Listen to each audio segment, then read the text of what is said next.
It's very hard to believe today that once Afghanistan was at peace and very different to the present situation. In fact, I bet you never knew that the Afghan army used to be called the Prussians of Asia by no less an authority than Germany itself. So what was Afghanistan's role in World War II, and what did our armed forces consist of?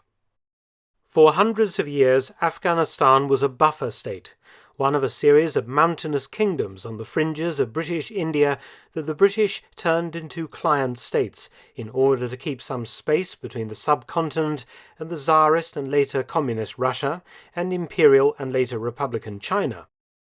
The other countries were Nepal, Sikkim, now part of India, Bhutan and Tibet, now part of China. Britain fought 3 Afghan wars between 1839 and 1919, long before the likes of Osama bin Laden or ISIS had ever been heard of, as the British interfered in Afghanistan's internal politics, and the results, much like the recent 20-year engagement in that country, were very mixed. Afghanistan had a well-deserved reputation as the graveyard of Western armies, but eventually an uneasy peace was maintained, with the British heavily defending India's border with the place, following the Third Afghan War in 1919. From then on, Afghanistan was largely free of foreign interference, and became a kingdom in 1926, entering a period of prolonged peace and growth for about 50 years, under firstly King Amanullah, followed by King Zahir, until a coup in 1973 deposed the king and a republic was established. Thereafter, the country descended once again into intertribal warfare and was eventually invaded by the Soviet Union in 1979.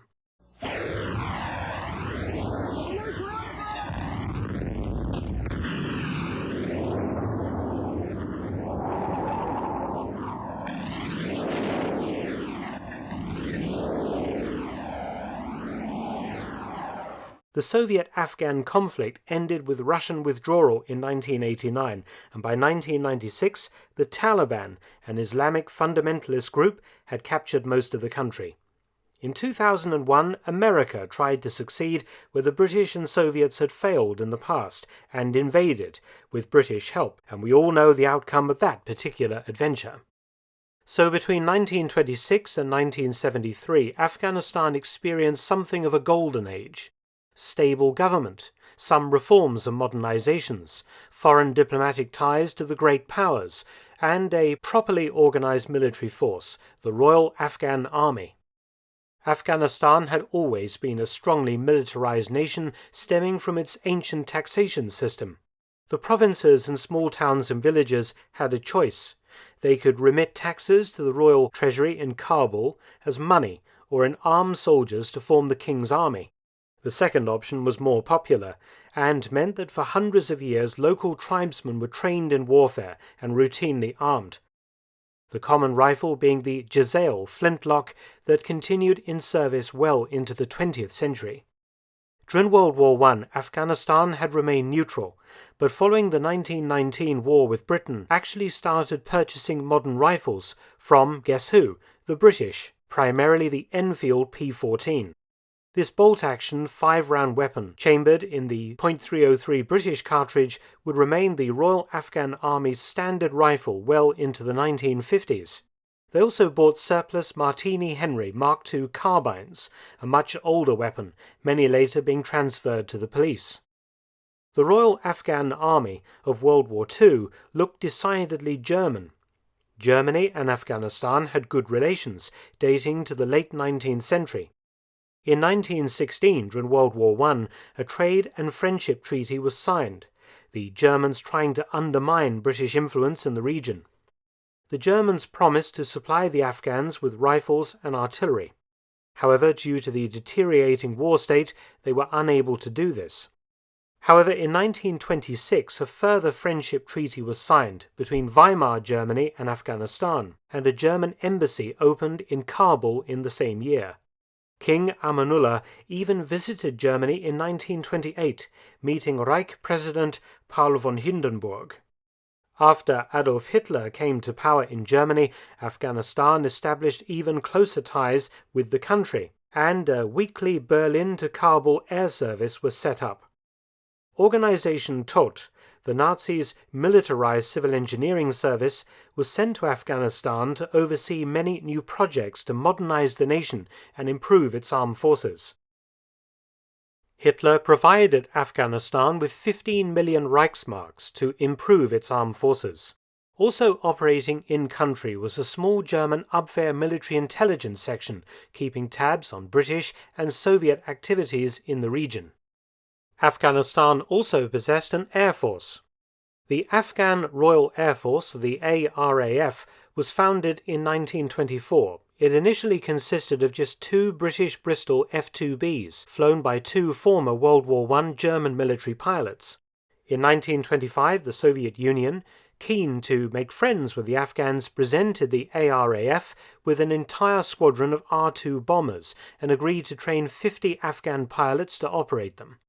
Another country vying for favour was Italy, which sent 25 ARAF cadets to a cadet college in Rome in 1928. But during political unrest the following year, nearly all of the planes were destroyed in Afghanistan. However, in 1937, a large order for new planes was placed. From Italy, 8 Breda 25 training aircraft and 16 RO-37 reconnaissance planes, and from Britain, 8 Hawker Hart light bombers. By 1939, the ARAF had expanded to 20 Hawker Harts and 8 Hawker Hinds, plus the Italian planes spread over 3 squadrons. The German look of the Royal Afghan Army was sealed by its headgear. The Germans supplied huge numbers of surplus World War I-era M18 steel helmets to Afghanistan in the 1930s, and the German look became synonymous with the Royal Afghan Army in the 1930s and 40s, particularly the elite Royal Household Unit, the Guard of the King, with its long greatcoats and black jackboots, leading Nazi observers at the time to label them the Prussians of the Orient. It was a look it would keep until the 1950s. A smaller number of World War II issue German M40 helmets were also supplied and used up until the 1973 coup. They had probably come from China after the Chinese Nationalist Army switched to the US M1 later during World War II. Handguns used by the Royal Afghan Army were in the main British Webley revolvers, or so-called Khyber Pass copies. Machine guns were thin on the ground, sources recording that Czechoslovakian ZB-26s were bought in the 1930s. During World War II, both London and Moscow grew nervous at Germany's influence over Afghanistan and tried to pressure the king to throw the Germans and the fascist Italians out. But Afghanistan seriously considered joining the Axis in 1940 and 41, in return for German economic aid and military material. What stopped this from happening was Operation Barbarossa, the German invasion of the Soviet Union in June 1941, with the USSR becoming an Allied power alongside Britain. Afghanistan now found itself sandwiched between 2 Allied powers. Its army, though efficient, could not have seen off a joint Anglo-Soviet invasion, as was to be the case in Iran in August 1941, when British and Soviet forces jointly invaded and crushed a strong pro-German faction in the country, and removed one of Hitler's potential allies in the Middle East. The Iran invasion convinced the Afghan government to expel most German and Italian diplomats and spies in October 1941, but the country remained neutral, not committing itself to the Allied cause. At this time, the Royal Afghan Army numbered 103,000 officers and men, backed up by nearly 10,000 police. The World War II-era Royal Afghan Army had very limited armour and artillery. In 1935, the country purchased 9 Disston tanks, a very rare US design used only by the Marine Corps, which operated 16. A 6-ton armoured pillbox on tracks, it was a cheap hand-built model. Incredibly, Disston tanks served on until the 1960s. The best tank the Royal Afghan Army had in World War II was the Renault FT-17. This 2-man, 6.5-ton French tank was used by several countries other than France after World War I, including Poland. Armed with a 37mm gun, its armour was proof against rifle and machine gun bullets only. The Afghans had 8 FT-17s, presented to them in 1923 by the Soviet Union in a gesture of friendship. These tanks were originally Polish and had been captured in 1920 during a brief conflict between the two nations. The Red Army didn't want them and gave them as a gift to Afghanistan, hoping to curry favour with the new king. Incredibly, the Afghans managed to keep these old tanks in service until the 1950s. Smaller armoured vehicles were also utilised by the Royal Afghan Army. Italian CV-35 Tankettes were sold widely around the world, and several of these handy 3-ton two-man vehicles, armed with 2 8mm machine guns, served with the Afghans.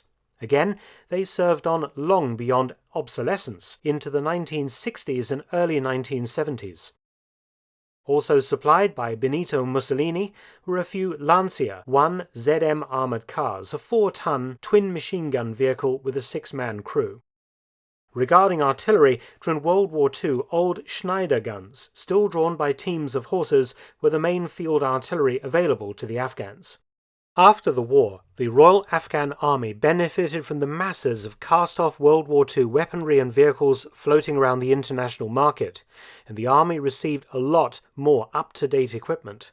The Army transitioned to the British short-magazine Lee Enfield No. 4 Mark I rifle, then to the Soviet Mosin-Nagant M9130 and the PPSH submachine gun, before moving to the AK-47 in the 1970s. Vehicles were massively upgraded, mostly ex-World War II Red Army weapons systems. The Su-76 self-propelled gun was supplemented by the T-34-85 tank to replace the ancient FT-17s. Lots of modern Soviet artillery weapons supplemented the horse-drawn Schneider guns.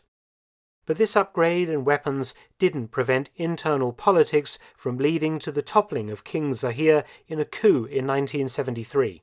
He went into exile in Italy, though he returned to Afghanistan in 2002, a move widely welcomed by many ethnic groups in Afghanistan. It was proposed to restore the monarchy, to provide a figurehead and a focus for all Afghans, and unite the nation, but the US refused such a move, preferring to rule through President Hamid Karzai. In 2007, the old king died in Kabul's presidential palace at the age of 92 and was buried in a mausoleum east of the city. Thanks for watching. Please subscribe and share, and also visit my audiobook channel, War Stories with Mark Felton. You can also help to support both of my channels at PayPal and Patreon. Details in the description box below.